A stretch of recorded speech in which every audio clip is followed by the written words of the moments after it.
Hello guys, girls global চ্যানেলে সবাইকে welcome. আমরা তো সবাই জানি ব্ল্যাকপিঙ্ক গ্রুপে 4জন মেম্বার, কিন্তু আমি যদি বলি ব্ল্যাকপিঙ্ক গ্রুপে 9জন মেম্বার ছিল, তোমরা হয়তো অনেকেই শকড হয়ে যাবে।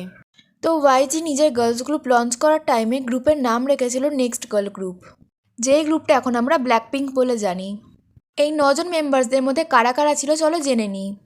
নাম্বার 1 জিসো, নাম্বার 2তে ছিল ইউনবি, নাম্বার 3তে আছে ইউনা, নাম্বার 4-এ আছে জেনি, নাম্বার 5-এ আছে মিয়ন, নাম্বার 6-এ আছে রোজে, নাম্বার 7-এ আছে হানা, নাম্বার 8-এ আছে জিনি, নাম্বার 9-এ লিসা।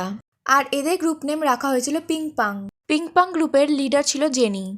এই গ্রুপের কিছু কিছু মেম্বার্সদের পার্সোনাল রিজনের জন্য এই গ্রুপের ডেবিউ করা হয়নি। দেখতে দেখতে কিছু মেম্বার্স গ্রুপ ছেড়ে দেয়, আর লাস্ট শুধু 4জন মেম্বার বেঁচে থাকে। আর ফাইনালি ব্ল্যাকপিঙ্ক 2016-তে ডেবিউ করে পুরো দুনিয়াতে নিজের নাম ছড়িয়েছে।